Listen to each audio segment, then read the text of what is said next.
Bismillahirrahmanirrahim. Assalamualaikum warahmatullahi wabarakatuh. Waalaikumsalam Waalaikumsalam. warahmatullahi wabarakatuh. Selamat malam semuanya. Terima kasih sudah berkesempatan hadir pada acara malam ini, webinar dari Majalengka Developer. Ya, Insya Allah ini webinar yang kedua. Ya, nanti kedepannya kita akan usahakan terus ya diadakan. Pada kesempatan kali ini kita alhamdulillah sudah kedatangan Mas Alfian Kinangon. Ya, Mas Alfian Kinangon. Beliau adalah founder dan CEO dari Mariwalk, terus juga wifin.id, dan juga sudah banyak experience beliau sebagai CEO, CTO, dan lain-lainnya. Pada kesempatan malam ini nanti beliau akan membawakan tema tentang Grow Hacking Series. Ya, sebelum kita mulai, kita buka acaranya dulu dengan bacaan basmalah. Bismillahirrahmanirrahim. Oke, tanpa berlama-lama, kita akan langsung mulai acaranya. Kepada Mas Alfian, waktu dan layar kami persilahkan. Oke, halo, thank you Majalengka Dev for having me. Jadi malam ini kita ngobrol santai aja ya. Jadi saya mau sharing dikit tentang growth hack, dan ini kenapa ada series, jadi mungkin akan ada growth hack selanjutnya gitu ya. Jadi harapannya nggak cuma satu kali sesi ini aja, tapi mungkin saya bisa sharing beberapa growth hack series yang lain. Jadi di sini ya, di sini saya nggak mau share terkait in-depth teknologi apa, live coding atau apapun itu ya, karena saya believe teman-teman di sini udah cukup experience lah di situ. Tapi yang hack di sini jangan expect itu hack something gitu ya, kayak Mas Ibnu gitu ya, Kang hacker gitu ya. Jadi bukan hack itu. Jadi hack di sini lebih kayak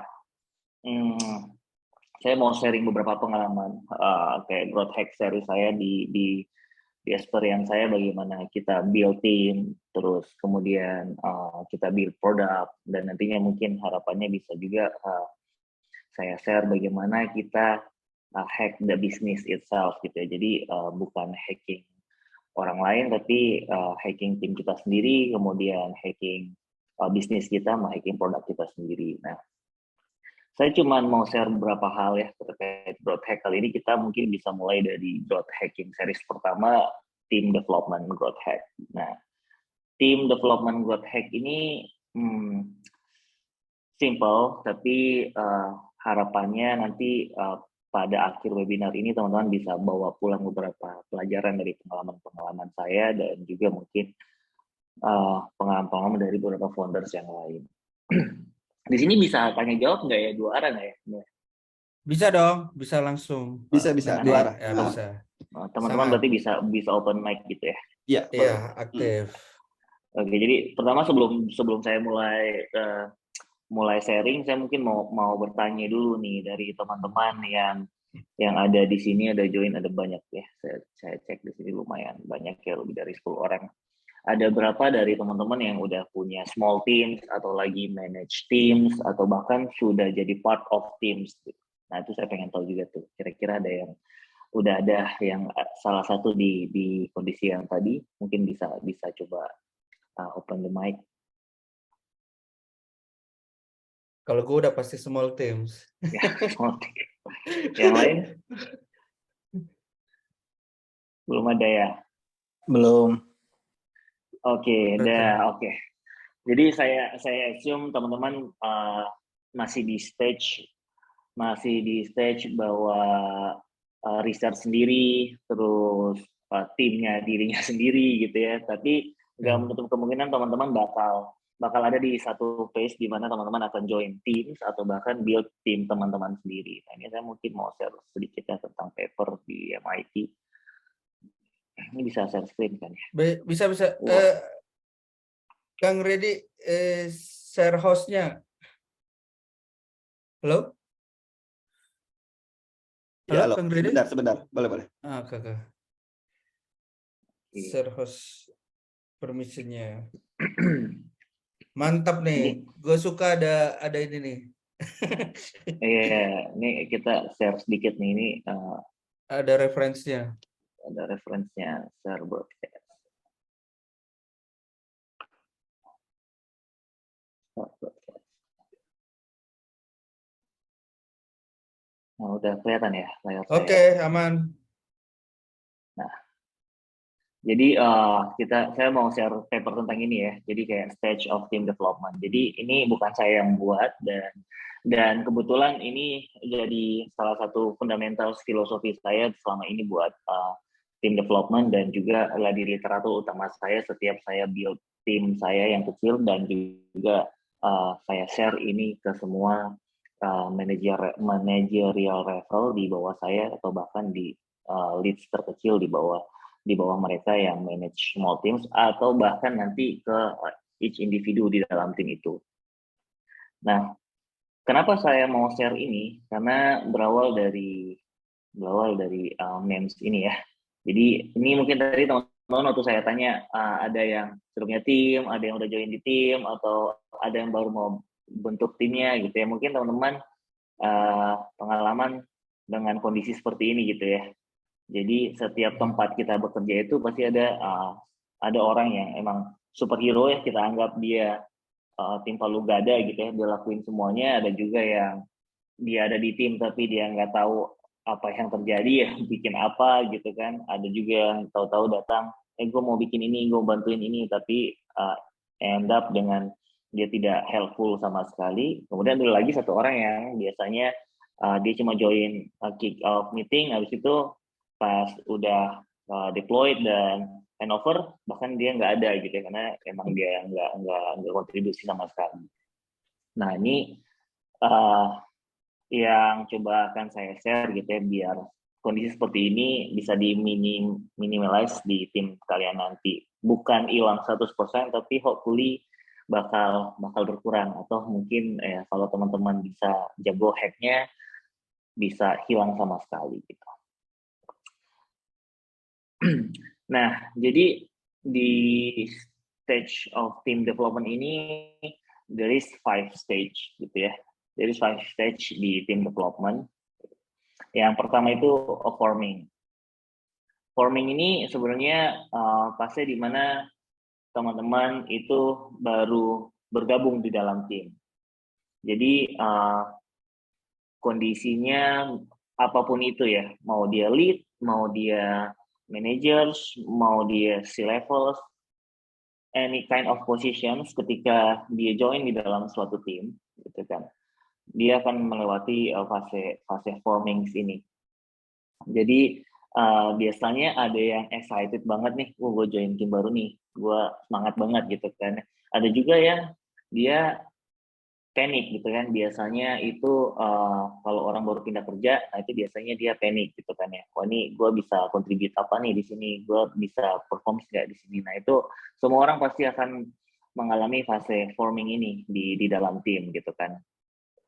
Kemudian nanti di dalam fase ini bakal banyak tuh bertanya-tanya sendiri. Ini belum masuk ke fase berikutnya, tapi di fase forming ini bakal banyak tuh di dalam pikiran kita tanya-tanya, aduh gimana ya, gue bikin apa ya, nanti kalau error nanyanya sama siapa ya. Mungkin kita kerucutin lebih ke industri tech gitu ya, dimana tim biasanya ada di development life cycle itu kan ada tim front end, ada back end, ada system analyst, ada project managers gitu ya. Nah, dan waktu kamu join, kamu nggak tahu nih sebenarnya saya mau kontribusi apa nih. Let's say kamu backend developers, nanti saya bertanya sama siapa ya, dia lebih jago nggak ya dari saya, dia ini lebih senior atau lebih junior dari saya. Nah ini behaviors yang terjadi di fase ini gitu.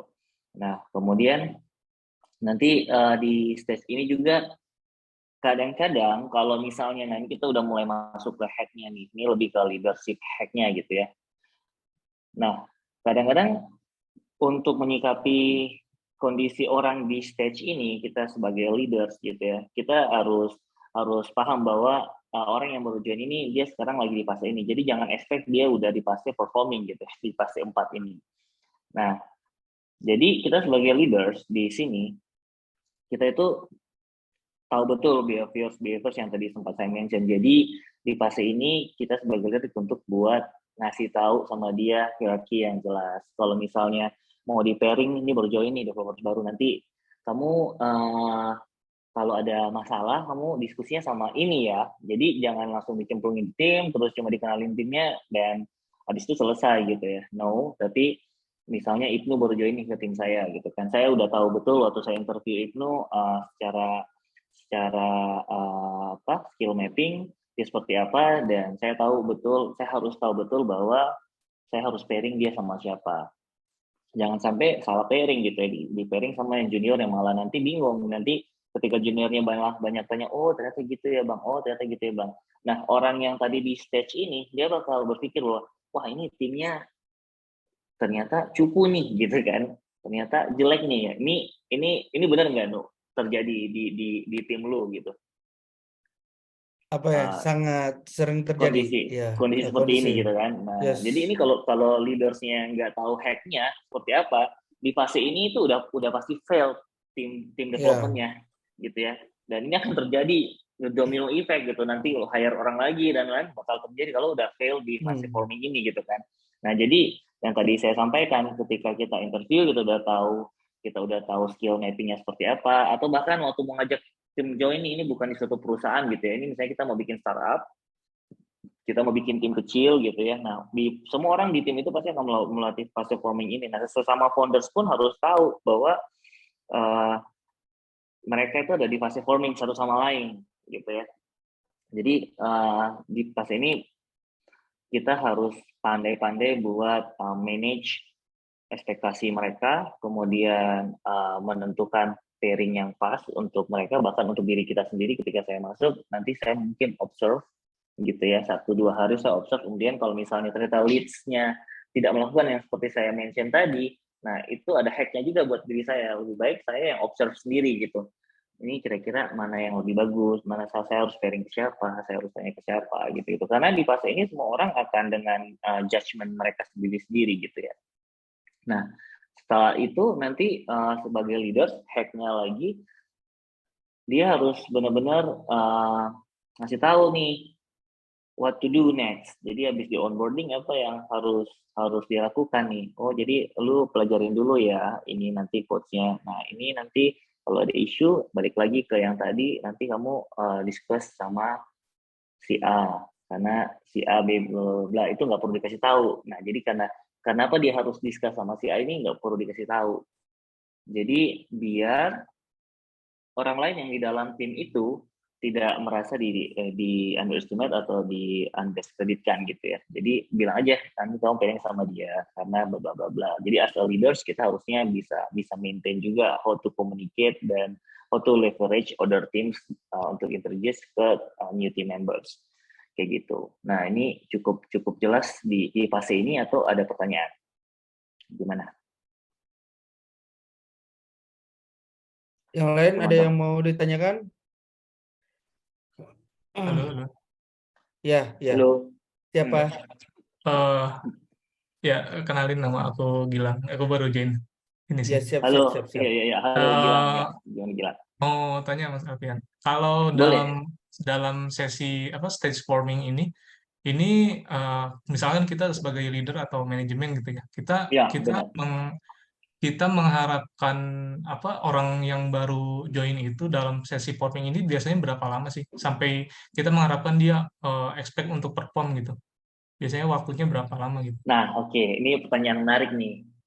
Tadi statement terakhir itu menarik di pertanyaan ini, karena kita as a leaders kita punya deadline biasanya yang buat dikejar gitu, karena gue pengen lu perform gitu kan, bayar lu buat perform gitu kan. Ini di certain condition di sebuah tim pasti akan terjadi kayak gitu, dan kita juga sebagai leader harus paham bahwa orang ini harus melewati 3 fase sampai di fase performing gitu bro. Jadi dia harus tahu nih, pertama itu harus tahu bahwa dia harus melewati 3 fase lagi sampai performing. So si leads gimana nih buat ngehack untuk accelerate dia sampai ke fase perform. Nah, tadi ada beberapa yang udah gue mention gitu ya. Pertama, lu harus tahu skill mappingnya seperti apa di awal-awal, kemudian lu harus pairing dia dengan tim yang tepat gitu ya, bukan tim ya, lebih mungkin ke personal yang tepat gitu kan. Terus dari lu juga udah tahu kasih kasih instruksi yang jelas di awal terkait scope-nya apa gitu kan, karena mostly kita wasting time dengan membiarkan dia terlalu mandiri gitu. Oh, it's okay, we put trust first gitu kan, and then kalau misalnya dia ternyata nggak mengecewakan atau tidak sesuai ekspektasi, dan we put the trust on the root gitu kan ya. Itu cowboy styles yang biasanya terjadi di banyak perusahaan atau di banyak tim gitu kan. Nah, sebagai leaders yang tadi kita harus hack yang tadi itu Mas. Jadi kita hack dulu bahwa skill mappingnya seperti apa, kita harus tahu skill mappingnya apa, kita pairing ke dia dengan orang yang mana gitu, yang tepat. Kemudian selanjutnya dari kita udah clear enough belum buat ngasih tahu scope-nya. Harusnya di fase di stage forming ini cukup itu dulu. Kalau Mas udah cukup clear di situ, fase forming ini harusnya fase yang bisa cukup cepat dilalui gitu ya. Harusnya pengalaman saya paling lama satu orang member team di fase forming ini adalah 2 minggu gitu ya, paling lama. Tapi ada juga yang paling cepat 3 hari gitu ya. Itu yang paling cepat fase forming, karena dia akan mengalami banyak fase forming Mas, nggak cuma waktu joinin tim, tapi dia join ke organisasi yang lebih besar. Ketika dia join di perusahaan itu dia hari pertama dia pasti ada di fase forming ketika join community yang baru gitu. Nah, di hari kedua dan hari ketiga, nah di sini biasanya kita sebagai leaders udah punya andil buat accelerate dia di fase ini kayak gitu, karena ketika dia udah nyaman dengan tim dia di fase forming, it's okay, dengan organisasi yang lebih besar harusnya dia akan ikut nyaman, karena at least organisasi terdekatnya dia itu kamu udah tweak dia lebih udah bisa pas di forming pace gitu. Nah, seperti bilang. Oke, terima kasih. Gitu. Oke. Ada lagi? Nah, kalau belum ada, kita coba lanjut ke fase berikutnya, fase storming. Nah, di fase storming ini, secara feelings gitu ya, biasanya ketika dia udah tahu nanti tasnya apa, scope-nya apa gitu ya, terus dia di pairing sama siapa, biasanya person ini itu dia mulai merasa dia confidence levelnya udah mulai akan terbentuk nih, apakah dia confidence enough dengan tim ini, confidence enough dengan pairing ini, atau confidence enough dengan task yang diberikan ke dia gitu ya. Jadi kita sebagai leaders di sini nanti harus mulai mentoring gitu ya, bahwa it's okay, no problem, nanti bla bla bla bla gitu kan, it's just a curve of learning gitu kan. Jadi kita sebagai leaders harus ensure bahwa di feelings ini dia tidak terlalu tidak terlalu anxious gitu, dia tidak terlalu baper di fase storming ini, kan dia udah mulai biasanya udah paham gitu, tapi habis itu ketika ini waduh, nanti gue kalau banyak tanya nanti gue terkesan bego nggak ya, atau kayak gimana, kayak gitu-gitu tuh Mas. Nah, ini feelings yang biasanya orang rasain di fase storming. Nah, ada juga biasanya di fase storming ini kalau salah pairing yang tadi sama yang misalnya ternyata kita sebagai leader salah nih pairing dia sama yang lebih junior. Nah, di fase storming ini juga behaviornya dia ngejudge bahwa yang tadi saya bilang timnya ini ternyata nggak bagus dan lain-lain. Jadilah orang datang terus sok pintar, terus orang datang dia merasa gua reform aja deh semuanya nih karena kalian mau kayak gitu. Jadi dia not be able untuk masuk ke fase noming, karena di sini dia udah fail. Kita sebagai leaders udah fail buat memposisikan dia di fase storming ini. Jadi kita harus pinter-pinter nih menjembatani dia di fase ini gitu. Nah, ada juga positive behaviors di fase ini. Ada juga yang positive behavior tuh dia udah confidence, wah oke nih, gue udah ketemu pairing yang bagus, gue merasa bisa banyak belajar sama dia, gitu-gitu kan ya. Jadi udah tinggal kita kasih fokus goals-nya di situ. Jadi kita bisa kasih tahu, oke, kalau kayak gitu, gue harap lu bisa deliver ini seperti ini. Kemudian karena udah ada konflik yang perlu kita maintain gitu ya. Jadi kita udah kasih tahu, kita udah mulai ngasih nih trust ke dia. Di fase ini kita udah mulai memberikan trust ke dia. Gitu. Nah, cukup simple di fase storming ini, harusnya dilalui cukup cepat gitu ya. Ini bisa berjalanan seiringnya waktu sih sebenarnya. Cukup simple, tidak seperti yang di fase forming awal-awal tadi gitu ya. Nah, sampai di fase ini ada pertanyaan?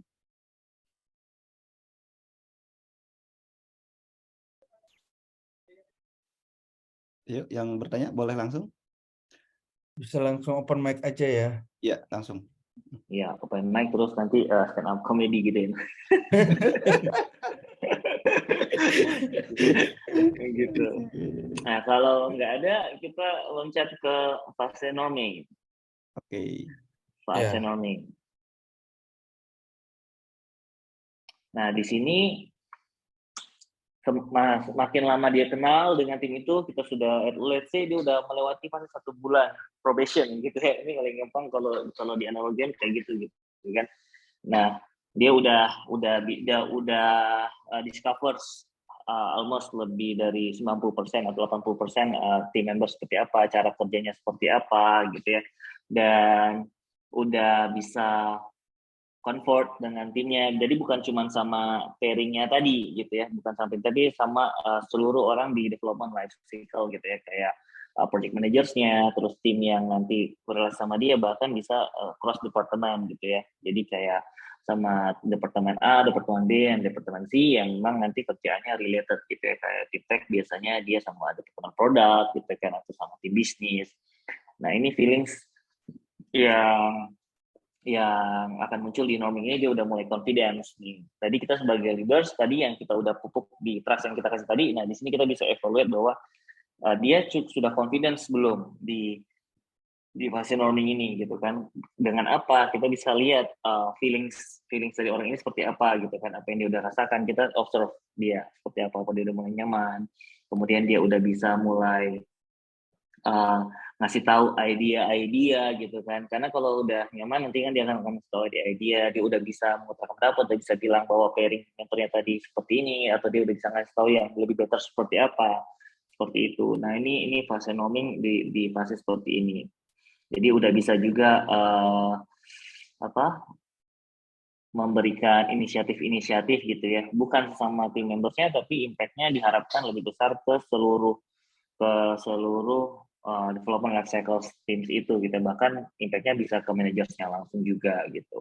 Kita sebagai leader seharusnya di fase ini gampang recognize-nya gitu kan, ketika dia udah mulai convert, kasih tahu kita yang salah, yang benar yang mana, atau ngasih idea di situ.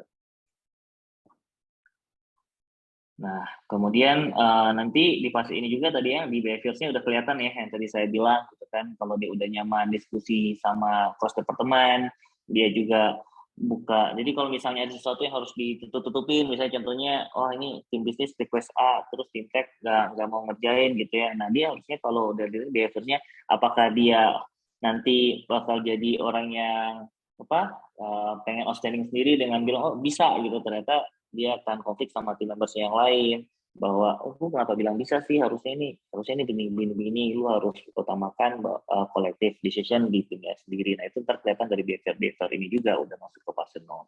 Tapi biasanya kalau tadi kita sebagai leaders berhasil di 2 fase yang tadi buat manage orang tadi, di fase ini harusnya akan sangat memberikan benefit sebelum kita masuk ke fase performing gitu ya, karena kita udah tahu nanti performance yang kita expect ke dia seperti apa. Nah, jadi nanti ini harusnya jadi collective goals nih. Dia udah bukan individual goals lagi yang masih di fase forming dan di fase storming tadi, dia udah collective goals nih, udah jadi team effort nih nanti dia gitu ya. Udah bisa ngerasa bisa kontribusi apa gitu ya? Yes, dia sudah bisa kontribusi, udah bisa create PR request lah di sini, udah bukan create isu lagi kalau di GitHub gitu ya.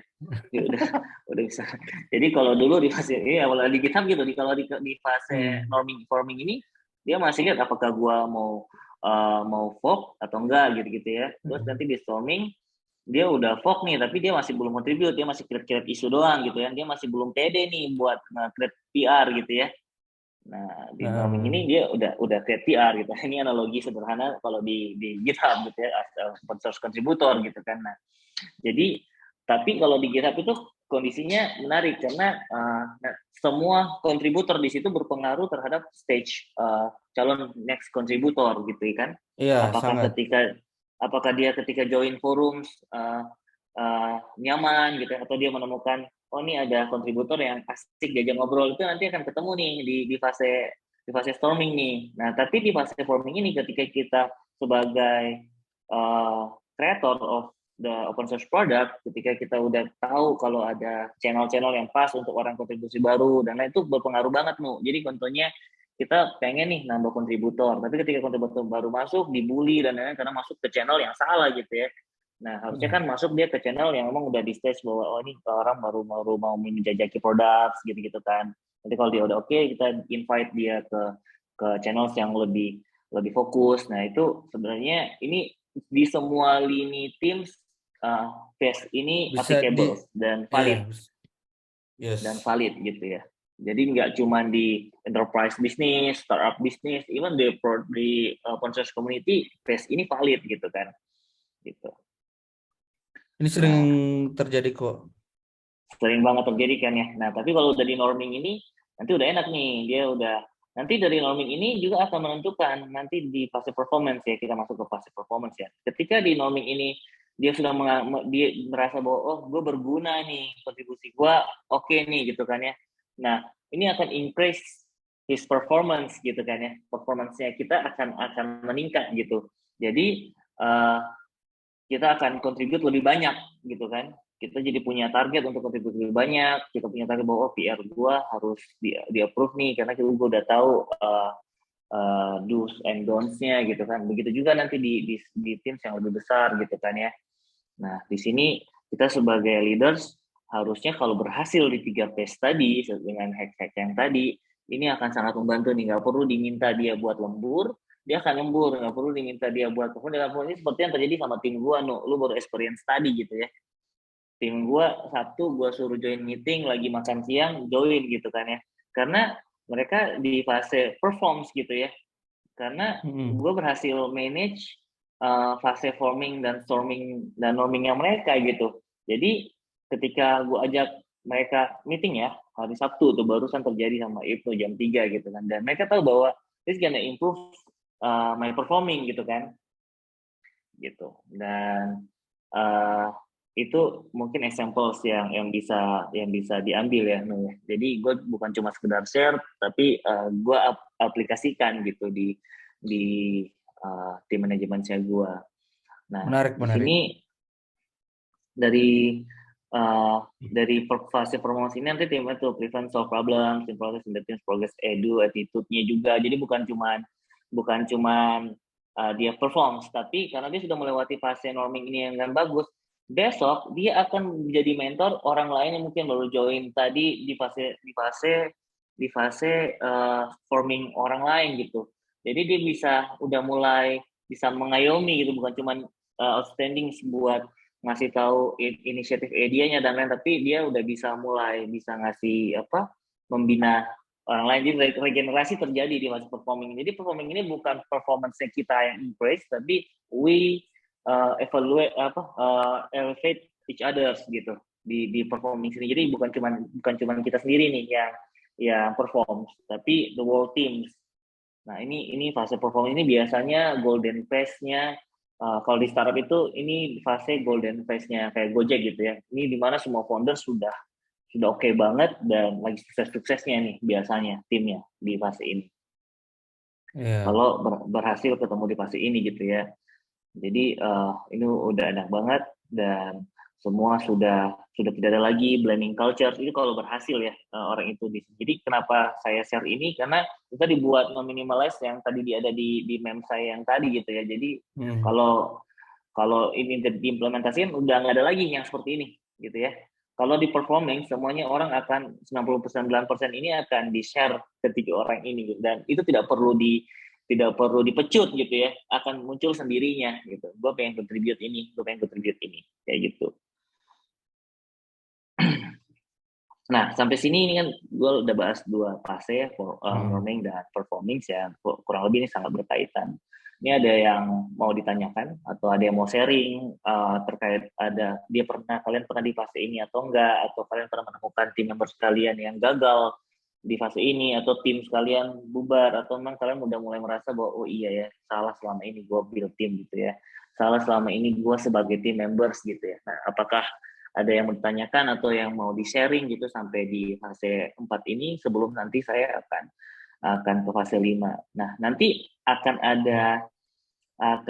saya kasih tahu kenapa saya membahas 5 stage ini, karena nanti ada satu hal yang akan saya sharing ke teman-teman gimana 5 phase ini akan increase kayak bonding antar satu team member dengan yang lain gitu ya. Nah, ini ada pertanyaan? Ada yang mau ditanyakan kira-kira teman-teman?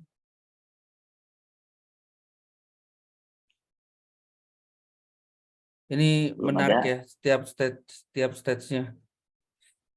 Iya, Setiap dan ini stage-nya itu harusnya sangat biasanya setiap saya bawa ini, saya biasanya sharing ini ke cross business unit ya, Nu ya. Dan ya. biasanya orang suka terketuk gitu bahwa oh iya ini gue di fase ini, gue pernah gagal di fase ini gitu kan ya. Dan itu Iya, merubah diri dia gitu. Gimana, Nu? Iya, karena gue pernah punya temen gue yang gue rekomendasiin ke salah satu startup gitu ya. Menurut gue Ya, sih dia jago banget dan ya, segala macam. Tapi akhirnya mungkin karena maintain dari leadernya kurang bagus, terus dia dianggap nggak perform tuh ketika masuk ke Nah, harusnya ke tim dia, harusnya nggak ada cocok atau nggak cocoknya sebenarnya ya kayak gitu. benar. Nah, stat ini yang mestinya penting diperhatiin ketika salah satu member atau karyawan baru masuk atau baru onboarding gitu ya. Harusnya Benar. Nah, harusnya si leadernya yang memahamin yang ini. salah, Karena dia yang fail. beberapa yang akhirnya keluar dari startup itu Sukses mengalami gitu kan di masalah. tempat yang lain. Ada yang Ya. mengalami masalah kayak masalah psikologis dan segala macam. Ya benar. Nah, Ini itu just terjadi ya di salah satu startup ya. Ada yang keluar malah jadi ada masalah psikologis tuh. ya Karena benar. memang Dia stres gitu kan, maintain ya, karena di, kayak blame culture dan segala macam di itu terjadi di sini situ. kan ada di sini nih dia feels ini nih biasanya something. Ini harus di highlight nih. Ketika dia udah waktu join tips dan leadersnya gagal, itu di fase forming gitu ya, itu bakal impactnya udah domino sampai ke fase, dia nggak akan lewatin fase ini, dia akan ke fase 5 nanti di terminate gitu ya, ending phase gitu ya. Iya, Dan makanya ini penting banget gitu. Nah, jadi yang perlu digarisbawahi di sini adalah ini bukan terkait skill kita jago atau enggaknya, tapi terkait how kita memanage diri kita di dalam tim dan bagaimana kita di-manage oleh leaders kita. Oleh kita sebagai leaders, bagaimana kita memanage tim kita gitu. Nah, ini dulu waktu saya share ini HR gitu ya. HR itu ada HR yang join gitu waktu itu ya. Nah, kebetulan karena perusahaan IT jadi HR-nya punya beberapa problem terkait mulai dari dia cari karyawan IT susah gitu kan ya. Nah, kemudian si HR ini bilang kayak gini. So, sebenarnya dia jadi tahu arti probation yang sebenarnya gitu kan. Kenapa harus ada probation gitu kan ya. Gitu. Kenapa harus ada probation? Dan sebenarnya kalau di gue tuh sebenarnya kalau di tempat gue dimanapun gue bekerja gitu ya, gue nggak pernah ngetes orang secara technical skills in deep gitu ya, sebelum dia untuk join company gitu ya. Jadi gue lebih banyak ke sharing, ajak dia diskusi pengalaman dan lain-lainnya. Kemudian the real testnya itu ada di probation gitu. Karena gue nggak bisa menilai 5 stage ini cuma dengan hasil tes dia yang cuma gue tes technical skills yang bisa jadi kayak casesnya Ibnu gitu. Dia jago banget, cuman ternyata dia nggak fit sama culture yang ada di sini gitu kan. Nah, itu juga bisa jadi pertimbangan. Jadi di probation space yang 3 bulan tadi harusnya kita udah bisa tahu mereka sampai ke fase performing ini gitu. Kalau misalnya dia berhasil sampai ke fase performing, dan dia harusnya lulus probation. Gitu. Dan kita juga sebagai lead evaluate kita nanti, jadi dua arah ketika kita lakukan evaluation gitu ya, apakah gua sukses di each phase dalam karirnya dia atau di dalam fase behaviornya dia di dalam tim atau apapun itu di dalam teamwork, apakah gue berhasil sebagai lead, nah itu juga kita harus tanya ke mereka. Begitu juga nanti kita sampaikan juga sendiri tanpa harus ditanya. Gitu. Ada pertanyaan lagi atau ada yang mau di-sharing? Nah, Kira-kira Rifki lu berhasil nggak di fase udah sampai fase performing kalau atau gue enggak? udah, kalau gue pertama kali masuk ke salah satu company gitu, ada di fase performing, gue cut semua orang yang gaul. Nah, benar. Nah, ini akan masuk ke stage 5 akan masuk ke stage 5, terminating. Gue justru orang baru yang justru yang membuat orang lain ngeselin sih. Ya benar, tapi itu harusnya akan disetujuin sama other team members gitu ya, karena mereka tahu, mereka akan tahu bahwa oh this is the right path gitu kan ya. Jadi karena mereka nggak pernah, karena sebenarnya mereka sampai akhirnya gua cut itu mereka nggak pernah tahu kalau posisi gua di situ itulah di situ kan. Padahal gua baru masuk tuh. Tapi benar, ya mau gimana lagi karena kita butuh efisiensi kan, gue cuma dipesanin mau butuh efisiensi yang tadinya 200 orang jadi cuma 30 orang. Gue tahu perusahaannya. Ya.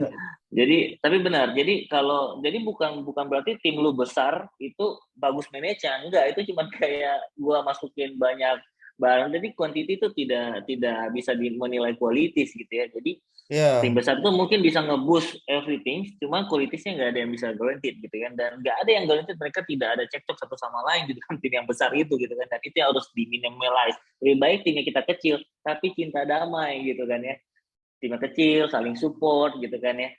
Nah itu cinta damai gitu kan. Bahkan kalau udah sampai ke performing yang banget itu, nanti udah kayak tadi gitu ya, kelihatannya ya, ada 2 tim member gue ajak diskusi sama Ibnu, dan mereka bahkan rebutan gitu ya, gue aja yang buat. Wah itu terus gue senang banget sebagai leader sampai Ibnu, lu cuma nunjuk orang doang gitu kan, kayak gimana gitu kan, karena begitu tujuannya. Walau good leaders itu kalau udah delegatein semua, udah enak banget dia gitu. Nah, nanti di fase terminating ini, ini kita juga sebagai leader selalu tahu bahwa semua orang tadi yang udah kita bina, udah kita mentoring gitu kan, suatu saat dia kalau sukses ini ada sesuatu yang kita nggak bisa elak gitu ya. Jadi orang-orang ini kita udah bikin mereka bagus, tim development-nya oke, dan suatu saat mereka akan masuk ke fase terminating secara personal gitu ya. Nanti mereka akan merasa bahwa gue udah nggak fit enough, dan kontribusi gue mungkin di sini sudah cukup gitu ya. Dia bukan berarti dia keluar dengan on the negative way gitu ya, ini positifnya gitu ya. Dia udah cukup, dia bisa jadi dia keluar gitu. Ada juga yang nanti dia merasa gagal di fase performing gitu kan, dia juga akan masuk ke fase terminating gitu ya. Nah ini ada banyak nih consults-nya, ada tim yang merasa dia sudah kontribusinya nggak dihargain, ada juga nanti yang dia takut nanti kalau dia harus dipromote gitu ya, kemudian gue masih mau di technical path, gue nggak mau di managerial path. Nah ini akan banyak lah, ini nanti akan terjadi dilema ini di startup kalian kalau lagi bikin tim di startup gitu ya, dan dia udah merasa oke, masih bagus gitu kan. Tapi biasanya kalau yang sukses itu, kalau leadernya sukses dia sampai di fase performing gitu ya, dia kalau keluar dia bedol desa dan semua orang ikut gitu ya. Nah ini kejadian sama Ibnu juga sering ngalamin ini gitu ya, nih pindah itu ikut semua gitu ya, itu karena sukses build teamwork-nya gitu. Berarti leadersnya sukses dan semua orang di dalamnya itu juga sukses sampai ke fase performing gitu. Bukan sih, karena gue sering ajak makan aja. Itu part of the build performing center itu. Salah satu bagiannya ya. Iya. Karena gue sering ngajak makan tim gue, makanya karena kita udah lama banget ya, gue udah bilang ke anak-anak engineer gue tuh, kalian kalau udah ngerasa dan pengen upgrade ilmu, mendingan keluar aja gitu. Kalau udah ngerasa mentok dan harus upgrade ilmu, mendingan keluar aja. Gue bisa Benar. Nah, rekomendasi itu ke startup itu mana benar, lagi itu gitu. masuk Kalau mau. masuk ya, itu masuk ke dari sini nih. Dia harus acknowledge bahwa akan transisinya ini dia bisa diapresiasi dengan oke, lu sepertinya udah bisa manage di sinilah fase di mana leaders akan tentuin siapa yang mau dipromote gitu ya, atau yang kayak Ibnu tadi bilang, oh sepertinya lu udah nggak fit di sini karena lu udah harusnya bisa build your own startup atau move to the biggest company atau apapun itu gitu ya. Nah di fase inilah lo leaders bisa kalau udah sukses sampai fase ini, leaders udah enak buat menilai bahwa lu udah bisa gua jadiin leaders, lu udah bisa gua kasih tim sendiri gitu-gitu ya. Ini di fase ini gitu kan. Jadi di sini fase dimana kita mengapresiasi semua orang yang udah berhasil kita mentoring tadi dengan tim development kita udah oke sampai ke fase performing. Nah, ini 5 stage yang perlu kita consider sebagai individu dan juga sebagai team members, also sebagai leaders gitu ya. Ini fundamentals. Jadi yang tadi saya ceritakan ini hanya fundamental saja, basic, dan bukan cuma buat kita sepersonal, tapi kita as team members sama kita juga as leaders. Jadi akan berbeda-beda behaviors-nya gitu kan. Tapi fundamentalnya tetap sama 5 stage ini. Nah, selanjutnya yang mau saya share adalah sesuatu yang berkaitan dengan 5 stage ini. Nah, ini mungkin unik ya, mungkin teman-teman akan googling atau apapun itu mungkin tidak akan menemukan yang nanti saya coba share ini ya. Ini saya mau share terkait TII gitu ya. Nah, jadi di tim saya itu masing-masing individu ini buat mempermudah saya untuk hack bagaimana saya accelerate stage 1 ke stage 4 gitu ya. Jadi saya kasih mereka itu, bentar nih saya bisa stop share. Jadi bagaimana saya accelerate tadi dari fase 1 ke fase 4 itu saya kasih each individu itu namanya TI level. TI level itu apa gitu ya kan? Trust, easy, excited. Jadi kalau misalnya saya punya tim ya, contohnya saya sama Ibnu satu tim gitu ya. Nah Ibnu ini punya TI level terhadap saya itu berapa skornya, dan saya terhadap Ibnu itu berapa skornya, dan saya terhadap leader saya berapa skornya, dan leadersnya terhadap timnya berapa TI level skornya. Nah, kenapa trust, easy, excited? Karena setelah saya pelajarin gitu ya, saya pelajarin dari beberapa experience dan juga beberapa literatur gitu kan, bahwa intinya di sini hanya 3 tadi, trust, easy, dan excited gitu. Pertama, ketika saya join di sebuah tim gitu kan, yang pertama yang harus dibangun adalah trust gitu. Jadi saya harus buat mereka itu trust kepada saya. Dan begitu juga tim saya harus trust kepada tim saya, dan juga leaders harus trust sama orang yang tadi baru join. Nah, jadi masing-masing punya trust level yang berbeda-beda. Nah, contohnya ketika trust level saya sebagai leader terhadap tim members yang baru tadi itu masih below 50%, let's say, saya nggak akan jump ke stage berikutnya gitu untuk dia gitu, sampai saya sudah fulfill trust level ini at least 60%. Nah, ketika sudah 60%, saya pasti udah akan masuk ke skor yang kedua. Skor I tadi masih 0 nih, yang I easy gitu ya. Apalagi excited itu masih 0. Nah, ketika dia udah punya enough score trust levelnya ke saya itu udah sampai di atas 50%, saya kita punya threshold sampai 70%, saya udah pasti akan ada tuh easy score-nya. Easy ini apa? Easy ini maksudnya easy to communicate. Ketika saya sudah trust sama dia, saya akan mudah berkomunikasi sama dia. Karena saya udah trust sama dia, trust level saya sama dia udah lebih 50%, dan saya udah cukup trust sama dia. Jadi akan beriringan dengan naiknya easy score tadi, easy to communicate score. Nah, ketika saya udah nyaman berkomunikasi sama dia dan sudah comfort enough, udah sampai lagi di atas 50% di score saya gitu kan, saya akan ujungnya akan sampai ke level excited. Kalau saya udah excited, apapun yang saya kerjakan sama dia, apapun yang saya mau bikin sama dia gitu ya, itu pasti menyenangkan.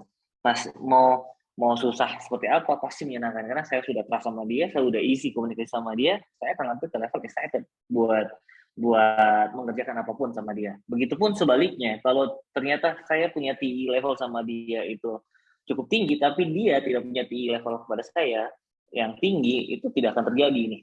Gitu. Jadi ini nggak dua arah, tapi ini 1:1. Itu saya sama dia punya TI level, misalnya saya sama Ibnu, TI level gue sama Ibnu 90%, tapi Ibnu sama gue TI levelnya baru 20%. It's not gonna work gitu. Jadi masih harus dituning lagi gitu kan ya. Dan each person harus komunikasi terkait TI skornya mereka. Dan kita sebagai leaders itu, kalau saya belum punya forum buat di 101 biasanya ya, ya kalau ada 101 kan biasanya itu diskusi. Nah itu 101 tidak akan terjadi, tidak akan ada resultnya apapun kalau menurut saya kalau misalnya saya nggak punya TI score ini, 101 itu cuma sekedar bullshit, ngomong biasa, curhat dan lain-lain gitu kan ya. Jadi kita harus punya framework yang nanti bisa jadi hack toolsnya kita untuk increase booster, jadi boosters untuk sampai ke accelerate di fase 4 yang tadi, di stage 4 yang sampai ke dari stage forming sampai ke stage performance tadi. Nah, begitu juga sesama team members gitu ya. Sama team members ini kita sebagai leaders kalau udah punya TI scoring tadi enak gitu kan ya. Saya jadi tahu TI scoring si Ibnu sama si B sekian, si B sama ini sekian. Jadi saya mau manage tim enak banget. Sangat enak. Tidak akan pernah miss. Tidak akan pernah miss, dan turnover rate-nya akan berkurang karena saya tahu persis seperti di mana puzzle ini harus saya tempelin gitu kan, dan bagaimana buat increase. Contohnya misalnya ini nggak mungkin nih ngobrol sama ini santai karena dia nggak trust nih gitu kan, tapi ini udah trust cuman dia belum easy to communicate. Jadi saya sebagai leader tinggal ajak makan kayak itu tadi, mereka berdua ajak main pingpong atau apapun sampai mereka easy to communicate, terus saling udah komunikasinya udah enak-enak, nah gitu-gitu. Kurang lebih seperti itu TI levels. Ini the most useful hacking tools untuk tim development yang selama ini saya terapkan gitu ya. Nah, mungkin dari teman-teman bisa mengimplementasikan TI frameworks ini ke teman-teman kalian gitu ya. Terus teman-teman juga coba lihat, siapa tahu teman-teman bisa tweak TI lain dari cuma TI, ternyata ada micro frameworks di dalamnya gitu ya. Ini simple tapi useful gitu. Begitu. Nah, mungkin itu aja yang saya share tentang TI framework. Mungkin teman-teman ada pertanyaan terkait itu. Mungkin Ibnu lagi ada pertanyaan atau mau ditambahkan, monggo. Mas Alfian, saya mau bertanya. Ya. Kalau TI level itu penerapannya di phase berapa ya? Atau di fase keberapa? Atau di semua fase? Dari fase forming semua udah harus punya TI, dan itu pasti start from zero. Okay. Nah, tapi leaders pasti dia udah sama. Leaders juga pasti langsung punya TI level sama orang yang team members yang tadi mau join. Itu pasti start from zero. Di forming tadi itu baru mulai kelihatan, mulai naik nih. Leaders bisa observe gitu, helicopter view bahwa dia bisa lihat ini pasti akan cepat nih. Terus trust levels, TI levelsnya si A dan B ini seperti ini. Dia udah bisa melihat bagaimana dia akan bersikap, bagaimana dia akan menentuin behaviors-nya. Nah, tapi kalau nggak dikasih tahu dari awal bahwa mereka ini punya TI level, TI score satu sama lain gitu ya, ini juga nggak ada works juga. Jadi ini harus disosialisasikan ke semuanya gitu. Jadi dia semua berpegang ke satu framework yang sama. Gitu. Dan untuk pemberian skornya itu teknisnya kuesioner kah atau seperti apa? Nah, kalau sebagai leaders, nah ini pertanyaan yang menarik nih, Mas Riyadi. Nah, pertanyaannya menarik nih. Jadi kalau saya menilai skornya itu, kan saya punya form sendiri kan. Kalau saya sebagai leaders kan saya lebih mudah buat untuk nilai TI level saya ke mereka gitu ya. Iya. TI level saya ke mereka. Nah, kemudian buat menilai TI level mereka ke saya, ke leaders itu kan ada 101 session tadi gitu ya. Oke. Itu kan nanti ketahuan dari situ. Nah, kemudian bagaimana buat tahu TI level satu sama lain gitu kan ya. Pertama, kalau kita sebagai leaders kita observe gitu kan ya. Yeah. Kita udah lihat, nanti kita akan validate lagi validate-nya lagi lewat apa gitu kan. Lewat tadi observe satu, atau lewat lagi di one-on-one tadi. One-on-one tadi tuh enak tuh, nanti tanya gimana kamu ini, oh sepertinya kamu gini-gini, nanti dia akan kasih tahu. Udah, karena dia udah tahu bahwa gue butuh tahu TI level lu sama dia berapa. Jadi simpel nanyanya, bukan tanya lu gimana, nyaman gak sama dia, suka gak sama dia, bagus nggak codingannya dia, nggak kayak gitu. Langsung simpel aja nanya, Mas, TI level lu sama dia berapa? Oh, TI 80 I, jadi gitu Mas. Oh gitu, oke. Jadi gampang kan, jadi dia nggak perlu curhat panjang lebar Mas. Iya. Jadi gue nggak perlu tahu ada masalah apa lu sama dia, gue nggak perlu tahu gitu ya. Jadi dia langsung bilang, ya gue TI level gue sama Ibnu, wah TI-nya gue cuma 20, bagaimana mau gitu kan. Jadi itu terjadi di komunikasi ya di tim gue bro. Jadi kayak gitu. Jadi ntar bercandaannya pun kalau misalnya let's say main pingpong gitu ya, mereka nih nggak pernah satu tim gitu kan. Terus nanti dia bilang, wah mantap bro, TI 100 kayak gitu ya saya. Oh, cara mencairkannya ya. Iya gitu. Ini seru. Menarik. Frameworknya seru banget. Gitu. Kalau udah ada frameworknya menarik sih. Selama ini kan buat 360 peer review itu agak susah banget buat nentuin frameworknya. Susah. Nah, ini bisa jadi HR framework pun, tuh. HR pun nggak bisa lakuin itu. Makanya ini gue seleksi hacknya gitu kan. Ini hacknya. Mantap ya. Jadi itu hacking toolsnya. Jadi aman kalau sudah punya frameworknya pasti clear. Nah, nanti dari TI levels ini mungkin di next series kita bahas bagaimana TI levels ini impact to business gitu ya. Impact to business performance gitu ya. Jadi seberapa besar sih impact-nya gitu. Jadi kita bisa tahu, kita bahkan bisa projection loss-nya berapa persen. Kayak gitu. Gitu. Oke. Mungkin ada lagi mungkin kira-kira? ada lagi yang mau sharing atau mau bertanya, feel free loh. Ini nggak bayar. Iya. Ya silakan teman-teman. Feel free. Dari aku dong Mas. Ya. Monggo Mas.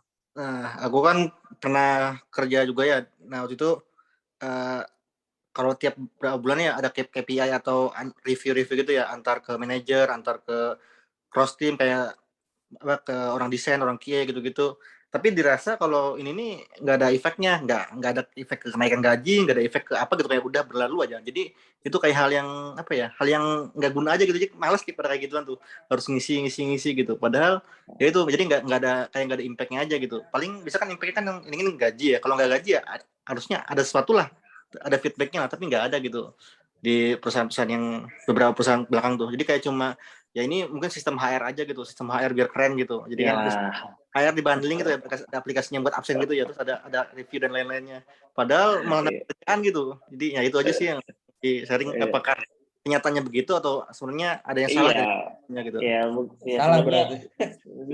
Bukan itu sebenarnya dibilang salah juga enggak, dibilang ini juga enggak, tapi itu lebih ke ini ya.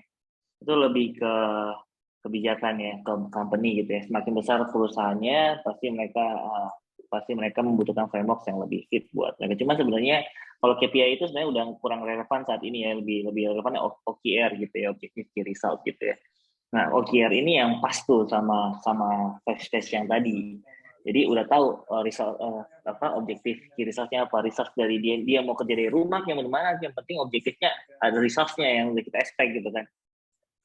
Nah, sebenarnya kalau saya juga udah pernah di beberapa big company yang paling besar itu ya yang terakhir sebelum ini gitu ya, itu besar banget ya, itu ada 200 business unit dan benar sometimes itu juga tidak berguna.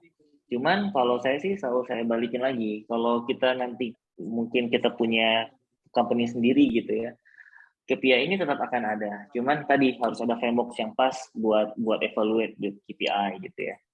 Karena tadi kalau frameworknya oke, KPI ini udah nggak usah dilihat lagi sebenarnya. Karena ketika sebuah perusahaan secara organisasi udah punya TI levels yang sama untuk each individual di dalam company-nya, harusnya dia udah cukup belief lah untuk semua yang dikerjain sama mereka. Kayak gitu sih. Makanya Ibnu kerja dari rumah juga aman, TI levelnya udah 1000 gitu ya. Si Bisnet udah 1000 TI levelnya, sama Ibnu kerja di mana aja terserah no. Kayak gitu. Kagak yang gitu kerjaan ya? anak gue.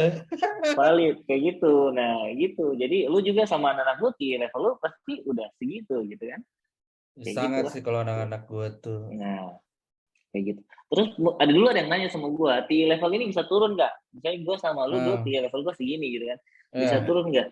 Nah turunnya ini juga sama, waktu naik kan dia pasti ada dari D, I, kemudian excited gitu ya. Kalau turun ini dia sama, paling dia cuma turun dari level excited. Kalau lihat nih udah nggak excited lagi nih, nanti lu bisa evaluate apakah lu udah nggak nyaman komunikasi sama dia, udah kan kok nggak sih kan kayak gitu. Nanti lama-lama turun lagi, bisa jadi 0. Ini pernah kejadian di tim gua, yang TI level 1000 jadi 0 gitu ya. Karena tadi mungkin mereka punya personal problem, tapi gue nggak perlu tahu personal problem mereka apa. Cuma dia bilang gue udah di level gue 0, gitu kan ya. Nah ini udah susah kalau yang dia dari 1000 ke 0.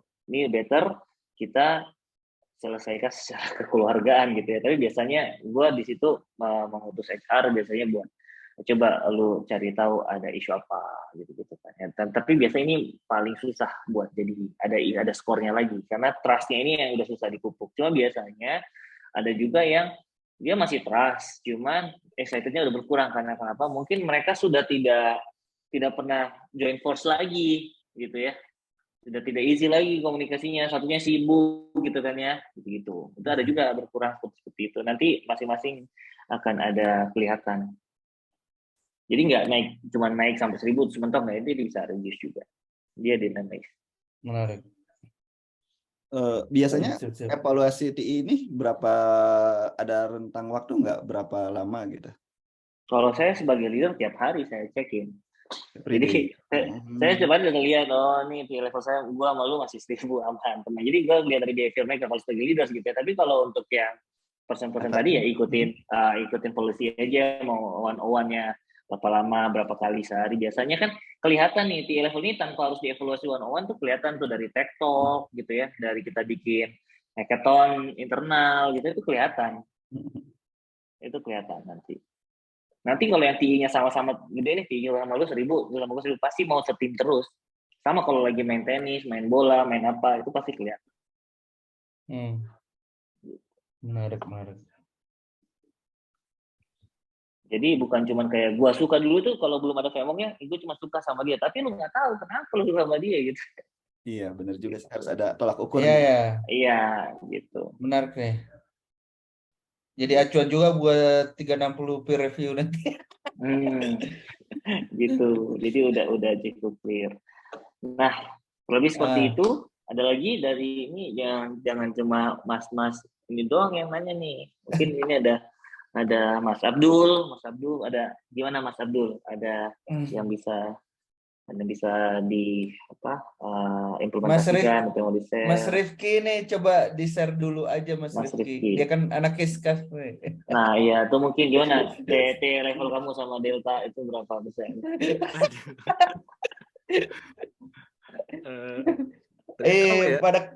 Pada tahu lah Delta ini. Delta kan temenan kita semua coy. T level sama Evan berapa persen? Lu harus tahu juga T level Delta dan Evan itu berapa persen itu sama lain gitu kan. Iya. Gitu. Tapi di good organization itu biasanya founders ini harusnya ini tips juga ya. Kalau bisa team members jangan tahu di level antar founders itu berapa persen.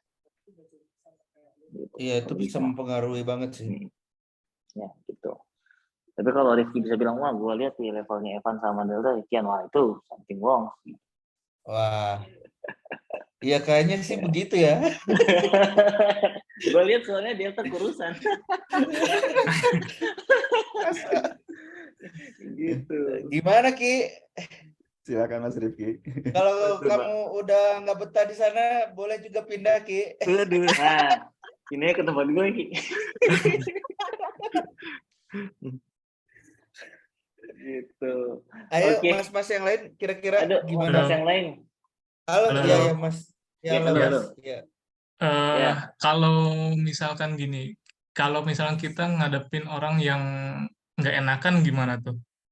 Misalkan kita tanyain gitu ya, TU berapa nih ke gua gitu. Karena dia nggak enakan jadi kayak, oh ya udah deh, digedein gitu misalkan atau gimana.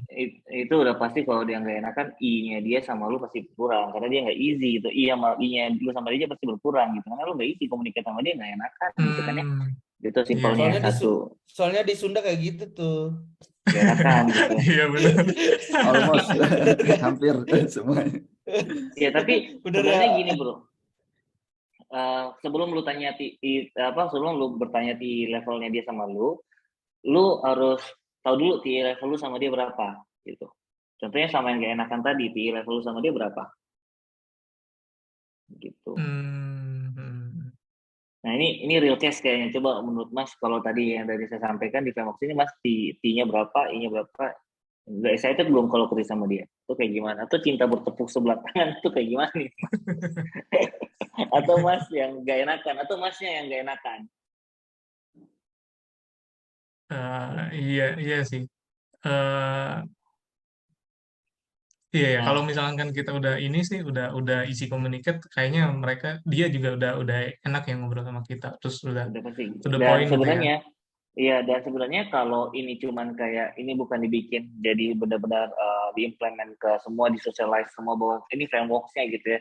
Ini not gonna work. Tapi kalau ini udah di enforce dari atas gitu bahwa ini gunanya apa, jadi dijelasin gitu bahwa kita manage kita dengan framework ini gitu ya. Jadi harusnya itu udah part contribution dan responsibility setiap person dalam tim gitu.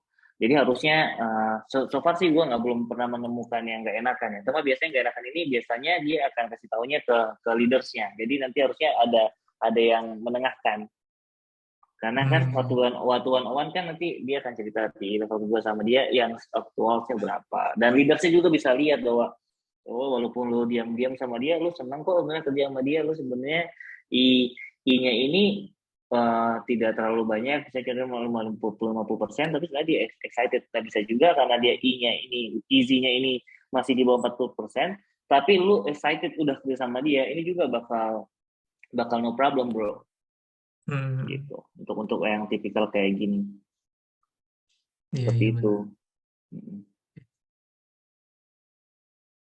Kayak gitu. Ada lagi teman-teman? Oke, ada lagi? Silakan. Ini malam minggu nih, kita punya waktu sampai jam 2 malam, Boy. Jam 2 pagi. Makanya Enggak juga.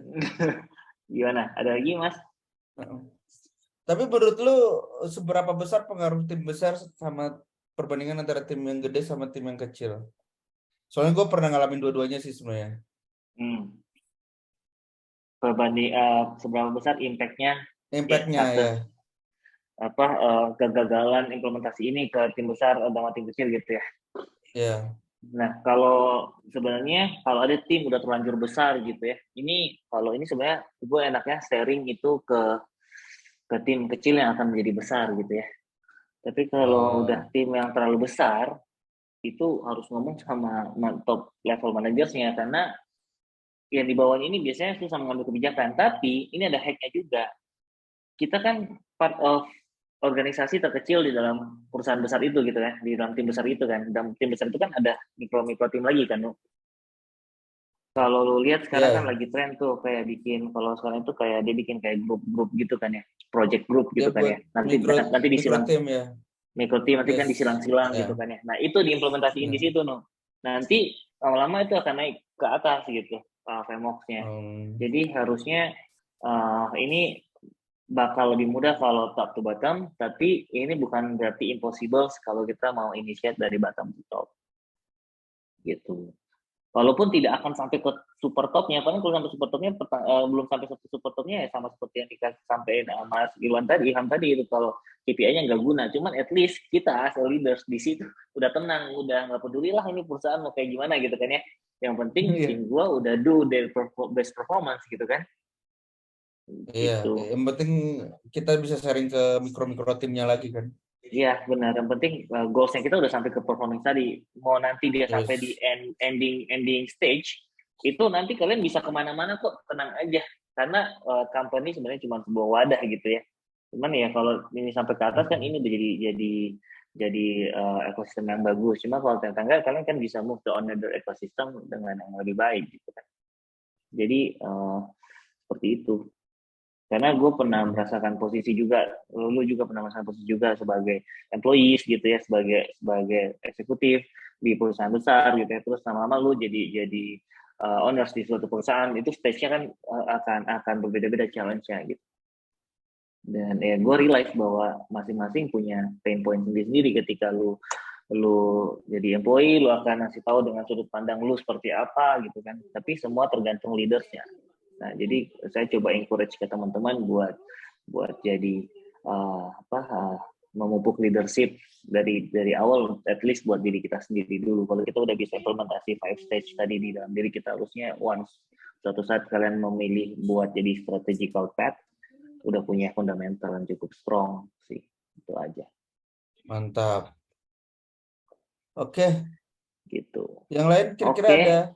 Mas Kevin tadi buka itu ya. Ya. Mungkin Buka Mas apa? Kevin ada yang mau Buka ditanyakan. apa? Open mic. Kayak Bigo, buka Open mic. aja. Oke. Ayo ya sebelum ditutup. Ya. Kira-kira ada yang lain? Jangan malu-malu ya. Iya. Nanti aja teman-teman yang baru join tadi, saya lihat ada beberapa yang baru join, mungkin mau bertanya juga nggak apa-apa gitu. Kalau misalnya disuruh ulang, saya ulang nih dari awal nih ya. Jadi kayak gitu. Tapi gue lihat ada beberapa tuh baru join tadi mungkin ya. Jadi Iya. udah. Iya. Oke sih. Kalau Oke. dari saya sih sepertinya sudah cukup untuk yang series ini. Harapannya gue bisa sharing another series ya, ya. Jadi growth hack Iya. series ya. Nah, Iya, tapi iya. akan berkesinambungan gitu. Jadi nggak celonce. Jadi kalau yang udah ikut series ini nanti ikut series berikutnya, hopefully bisa diterapin semua seriesnya gitu ya. Jadi nanti sampai teman-teman Iya. bisa punya tim sendiri, udah bentuk tim, terus nanti timnya bisnisnya mau growth hacknya seperti apa, nanti kita akan bahas growth hack selanjutnya. Stay tune. Menarik. Sangat ditunggu ya. Udah kayak ini gue ya, content creator ya. Ini Jangan bakal lupa like, ini kita subscribe. ini kita rekam dan bakal diupload ke YouTube dan yang lain bisa belajar kok. Oh begitu. Harusnya. Oke, Mas Iya. Abdul, thank you Mas Abdul. Nanti yang mau ikut series selanjutnya bisa nonton videonya ini dulu kan. Ya, jadi bisa nanti bisa ikut series selanjutnya seperti apa gitu ya. Oke. Nanti bisa. Terima kasih Mas Alfian. Thank you Kang Riyadi. semuanya Majalengka Dev. Iya. Semangatnya Terima kasih. dipertahankan ya. Ya. Ya. Iya, Mas Supriyadi. Nanti join lagi ya, Mas Supriyadi. Siap. Siap. Terima kasih Jangan banyak. lupa dibeli Kak. ya. Ini ya, tinggal 2 Kak stoknya. Oh iya. Gue bisa jualan Makasih banyak kaos ya, Kak. Majalengka Dev nih bro. Kalau lu kasih tahu kaos Majalengka Dev, gue kasih. Nanti bisa diatur, Belum Mas. lah. Belum lah kita. Oh iya, jam dindingnya mati ya. Iya tuh, jam dindingnya mati. Kayaknya udah di set sampai 8:30 tadi. Cuman lanjut. Iya. Oke. Ya, terima Oke, kasih. Terima kasih. Terima kasih, Thank Mas you. Alfian. Thank you, Iya, Ibnu. iya. Thank you. Thank you Ya. banget. Ya, bye-bye. Ya. Iya, terima Bye. kasih semuanya. Thank you. Sampai ketemu lagi. Alfian. Thank you. Thank Kesempatan berikutnya. you. Ya. Thank you. Bye-bye.